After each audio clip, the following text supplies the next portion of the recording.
Hi everyone! Thanks for joining me again today. I'm the worst daughter of all. Today I have a little bit of a different video for you. Today I'm going to talk about sort of my response to a video here on YouTube. The video is by a channel called Psych2Go. And that, if you're not familiar with that channel, they are kind of a little bit of a pop psychology type of a channel where they kind of do little blurbs, short blurbs about certain sort of like psychological type things. So that was kind of vague, sorry, but I'll leave links down in the description to kind of like, so you can check them out if you want to. But the their thing is that they have these cute little illustrations while they kind of talk over what the subject is. And so the one I wanted to talk about today was from about a month ago that I'd seen. That was, the title of it is 10 Ways to Deal with a Narcissist. And I'm not going to go through them all. Well, I might. I'm not sure. But I have some notes here about my thoughts on what they had to say about how to deal with a narcissist. So, because I really feel like they gave some pretty bad advice on how to deal with someone who was a narcissist, because number one, they didn't even tell everyone that, hey, narcissism or personality disorders are on a spectrum. So we're assuming that this could be any narcissist, whether it's down at the very low end of the spectrum where they're not quite hurting people yet, but they just have some narcissistic tendencies, or are we talking about at the very, very high end of the spectrum where it's malignant, they're part of the dark triad, they're hurting people, they're abusing people, and they're doing it on purpose. You know, we don't know, and it was never specified. Now, they do say in the video that they are talking about, hey, you know, maybe it's not so great to stay with these people, but if you do, here's how to deal with them. If you want to stay with someone like this or stay around someone like this. So the ones that jumped out at me, I made a list of, and the very first one is be gentle with them. Now, they're not going to be gentle with you, so why should you be gentle with them? It's basically kind of as they talk about how to deal with a narcissistic person throughout this video, they use the term walking on eggshells quite often. And I think that that's actually pretty good description of how we do deal with narcissists probably on a daily basis if we have to, because we have to be so careful of what we say and do because we're afraid to set them off. But the thing is it doesn't matter what we say or do. They're going to be set off regardless if we're gentle with them or not. Not only that, if we're gentle with these people, they're just going to see that as a sign of weakness, and they're going to take advantage of us even more. So that's kind of interesting because it goes into like the next thing that they kind of talked about, which was to draw boundaries. Now, if you are well versed with what narcissistic disorder kind of is and how narcissistic people see other people, especially family members or people that they may be close to, there are no boundaries at all. And so if you try to draw boundaries with someone with this disorder, they are going to just step over them like they don't exist. And in fact, they're going to get very annoyed and angry with you a lot of the times because how dare you think that you can draw a boundary with them because you're part of them. They can do whatever they want to you. I think is the major takeaway from any narcissistic relationship. And this is the reason why you feel so violated a lot of the times, is because there is no separation in their mind between them and you. So the next one is to use humor with the narcissist when they try to abuse you. Now they say, now be careful because you might offend them. You don't want to hurt them when you use humor. But, hey, call them out in a funny way if they just act without thinking. And to that I say good luck, because most of the time narcissists don't have a sense of humor about themselves. And because they take themselves so seriously, and they would never joke about something like that. When a narcissist jokes about something, like for instance, my father, he had a really quote unquote great sense of humor, but if you look down deep into what his sense of humor was, it was at the expense of others. And I believe that if a narcissist has a sense of humor, that's what they're going to be joking about. That's what the sense of humor is about.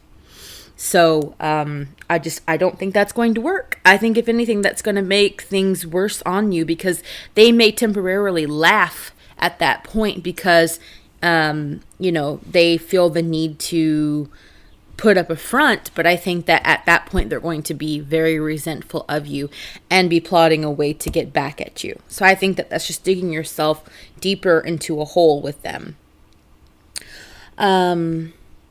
The next one was decide if they need more help. And one of the quotes was, there's many trained psychotherapists to help with this disorder. Now, that's so funny on many levels, but the main ones I'll touch on quickly here is that, number one, there aren't very many psychotherapists that are out there that are adequately equipped to deal with someone like this. Again, if these people are on the malignant end of the spectrum and they are abusing people, they have no interest in getting help because they feel there's nothing wrong with them. Why would everything's wrong with everyone else and they're perfect? So therefore, why should they get help?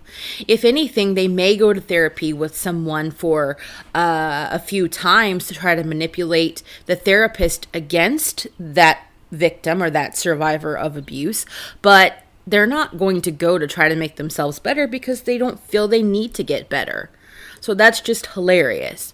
And number two is that, the other point I want to make about this is that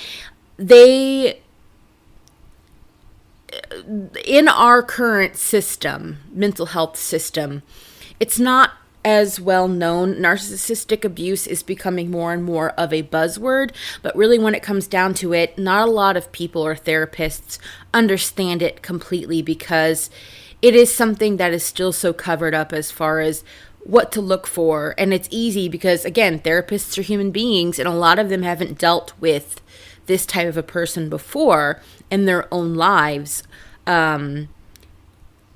So they just don't understand that someone can be this way. They see only what the narcissists want them to see, which is the charming or hurt little person that they pretend to be, or they don't understand why, everyone's talking this way about them when they're such good people. They help with the church and the community. Depending upon, of course, what kind of narcissist they are, they'll pull that with the therapist. And the therapist just won't know, and then they'll blame everything back on the victim or survivor.